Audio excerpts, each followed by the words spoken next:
Hi ಎಲ್ರಿಗೂ, ನಾನು ನಿಮ್ಮ ಟೆಕ್ಕಿ ಕನ್ನಡತಿ ರಮ್ಯಾ. ಎಲ್ಲರೂ ಹೇಗಿದ್ದೀರಾ? ನಾನು ಚೆನ್ನಾಗಿದ್ದೀನಿ, ಎಲ್ಲರೂ ಚೆನ್ನಾಗಿದ್ದೀರಾ ಅಂತ ಭಾವಿಸ್ತೀನಿ. ನನ್ನ ಈ ಪುಟ್ಟ ಪ್ರಪಂಚಕ್ಕೆ ನಿಮಗೆಲ್ಲರಿಗೂ ಸ್ವಾಗತ, ಸುಸ್ವಾಗತ. ನಾವು ಹೋಗಿದ್ದು ಕೋಲಾರ ಮುಳಬಾಗಿಲ ಹತ್ರ ಇರುವಂತಹ ಕುರುಡುಮಲೆ ದೇವಸ್ಥಾನಕ್ಕೆ. ಅಲ್ಲಿ ದೊಡ್ಡ ವಿನಾಯಕನ ದೇವಸ್ಥಾನ ಇದೆ. ಒಳಗಡೆ ವಿಡಿಯೋ ಮಾಡೋ ಹಾಗಿರಲಿಲ್ಲ, ಸ್ವಲ್ಪನೇ ಮಾಡ್ಕೊಂಡಿದ್ದೆ ನಾನು. ಒಂದು 13-14 ಅಡಿ ಎತ್ತರದ ಗಣಪತಿಯ ಮೂರ್ತಿ ಇತ್ತು. ತುಂಬಾ ಚೆನ್ನಾಗಿತ್ತು ದೇವಸ್ಥಾನ. ಒಳ್ಳೆ ಪಾಸಿಟಿವ್ ವೈಬ್ ಅಂತ ಅನ್ನಿಸ್ತು.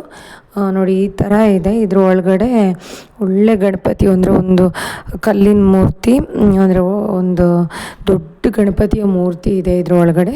ತುಂಬಾ ಚೆನ್ನಾಗಿದೆ. ನಾನಲ್ಲಿ ಒಂದು ಹೀಗೆ ಸುತ್ತ ಹಾಕಬೇಕಾದ್ರೆ ಒಂದು ಸ್ವಲ್ಪ ವೀಡಿಯೋ ಮಾಡಿಕೊಂಡೆ. ಒಳಗಡೆ ನಾವು ಯಾವುದೇ ಕಾರಣಕ್ಕೂ ವೀಡಿಯೋ ಮಾಡೋ ಹಾಗಿರಲಿಲ್ಲ.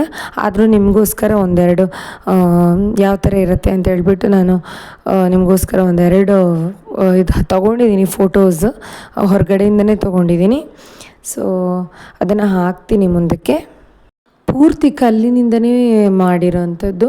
ಮತ್ತು ಅಲ್ಲಿ ಬೆಳಗ್ಗೆ ಅಭಿಷೇಕ ಆಗುತ್ತೆ. ಅಭಿಷೇಕ ಆದಮೇಲೆ ಆರತಿ ಆಗುತ್ತೆ.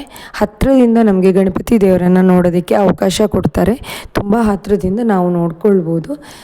ಒಳಗಡೆ ಅಂದರೆ ಗರ್ಭಗುಡಿ ಒಳಗಡೆ ಮಾಡೋ ಥರ ಇರಲಿಲ್ಲ. ಅಲ್ಲೇ ಪಕ್ಕದಲ್ಲಿ ಚೆನ್ನಕೇಶವ ಸ್ವಾಮಿ ಮತ್ತು ಸೋಮೇಶ್ವರ ಸ್ವಾಮಿ ದೇವಸ್ಥಾನ ಎಲ್ಲನೂ ಇತ್ತು. ಅದನ್ನೆಲ್ಲ ನೋಡ್ಕೊಂಡು ಬಂದ್ವಿ ನಾವು. ಒಂಥರ ಡಿವೈನ್ ಫೀಲಿಂಗ್ ಬರುವಂತಹ ಟೆಂಪಲ್ ಇದು, ಸೋಮೇಶ್ವರ ಟೆಂಪಲ್ ಇದೆಲ್ಲ. ಇದು ನಮ್ಮದು ಕುರುಡುಮಲೆ ವಿನಾಯಕ ದೇವರಿದು. ಎಷ್ಟು 13-14 ಅಡಿ ಎತ್ತರದ ವಿಗ್ರಹ ಇದು. ಹೊರಗಡೆ ಈ ಥರ ಇದೆ, ಪ್ರಶಾಂತವಾಗಿದೆ ದೇವಸ್ಥಾನ. ಅದಾದಮೇಲೆ ನಾವು ಚೆನ್ನಕೇಶವ ದೇವಸ್ಥಾನಕ್ಕೆ ಹೋದ್ವಿ. ಇಲ್ಲಿ ದೈವಿಕ ವನ ಕೂಡ ಇದೆ. ಅದು ಓಪನ್ ಇರಲಿಲ್ಲ, ಅಂದರೆ ಒಂದು ಗಾರ್ಡನ್. ಇದು ಚೆನ್ನಕೇಶವ ಸ್ವಾಮಿ, ಭೂದೇವಿ ಶ್ರೀದೇವಿ ಸಹಿತ ಚೆನ್ನಕೇಶವ ಸ್ವಾಮಿ ದೇವಾಲಯ. ಅಲ್ಲಿ ಒಂದು ಫೋಟೋಸ್ ತಗೊಂಡ್ವಿ. ಅದಾದಮೇಲೆ ನಾವು ಸೋಮೇಶ್ವರ ದೇವಸ್ಥಾನಕ್ಕೆ ಕೂಡ ಹೋಗಿದ್ವಿ. ಅದರದ್ದೊಂದಷ್ಟು ಗ್ಲಿಮ್ಸ್ ನಾನು ಹಾಕಿದ್ದೀನಿ, ಫೋಟೋಸ್ ಕೂಡ ಹಾಕಿದ್ದೀನಿ. ಸೋಮೇಶ್ವರ ಸ್ವಾಮಿ ದೇವಸ್ಥಾನ ಚೆನ್ನಾಗಿದೆ ಅದು ಕೂಡ. ಇಲ್ಲಿ ನೋಡಿ, ಇದು ಕೂಡ ಚೆನ್ನಾಗಿದೆ. ಇದು ಅಲ್ಲಿ ಹೊರಗಡೆ, ಇದು ಸೋಮೇಶ್ವರ ಸ್ವಾಮಿ ದೇವಸ್ಥಾನ. ನಾನು ಇನ್ನೊಂದು ಹೇಳಿದ್ದು ಚೆನ್ನಕೇಶವ ಸ್ವಾಮಿ ದೇವಸ್ಥಾನ. ಅದು ಭೂದೇವಿ ಶ್ರೀದೇವಿ ಸಹಿತ ಇದು ಏನು ಚೆನ್ನಕೇಶವ ಸ್ವಾಮಿ ದೇವಾಲಯ ಅದು. ಹಾಗೆ ತುಂಬ ಚೆನ್ನಾಗಿದೆ ಇದು ದೇವಸ್ಥಾನ ಎಲ್ಲ ಕೂಡ ಚೆನ್ನಾಗಿದೆ. ನೋಡಿ ಎಷ್ಟು ಸೋಮೇಶ್ವರ ಸ್ವಾಮಿ ನೋಡಿ ಹೆಂಗಿದೆ ಅಂತ. ತುಂಬ ಚೆನ್ನಾಗಿದೆ, ವೈಬ್ ಕೂಡ ಚೆನ್ನಾಗಿದೆ. ಸುತ್ತಮುತ್ತಲಿನ ಒಂದಷ್ಟು ವಾತಾವರಣಗಳು ಕೂಡ ಅಷ್ಟೇ ಚೆನ್ನಾಗಿದೆ. ನೀವು ಕೂಡ ಇದಕ್ಕೆ ವಿಸಿಟ್ ಮಾಡ್ಬೋದು. ಇದು ಕೋಲಾರ ಸೈಡ್ ಮುಳಬಾಗಿಲು ಹತ್ತಿರ ಇರುವಂಥದ್ದು ಕುರುಡುಮಲೆ ಅಂತೇಳಿ. ಅದು ವಿನಾಯಕನ ವಿಗ್ರಹ ಮೂರ್ತಿ. ತುಂಬ ಚೆನ್ನಾಗಿರುವಂತಹ ಪ್ರಶಾಂತವಾಗಿರುವಂತಹ ಜಾಗ ಕೂಡ. ಬೆಳಗ್ಗೆ ಬೇಗ ಹೋಗಬೇಕು, ಆ್ಯಕ್ಚುಲಿ ಬೇಗ ಹೋದರೆ ಚೆನ್ನಾಗಿರುತ್ತೆ. ಇದು ಏನು ಅಂತ ಹೇಳಿದರೆ, ಇಲ್ಲಿ ನಂದಿ ದೇವರಿಗೆ ಮುಖ ಮಾಡಿರೋ ಥರ ಒಂದು ಇದು ಅಷ್ಟೇ. ಇಲ್ಲಿ ನೋಡಿ, ಇಲ್ಲಿ ನಂದಿ ದೇವರಿಗೆ ಇದು ಸ್ಥಳ ಪುರಾಣಗಳು. ಹಾಗೆ ಒಂದಷ್ಟು ನೋಡಿ, ಇದು ಸೋಮೇಶ್ವರ ದೇವಾಲಯದ ಸ್ಥಳ ಪುರಾಣ.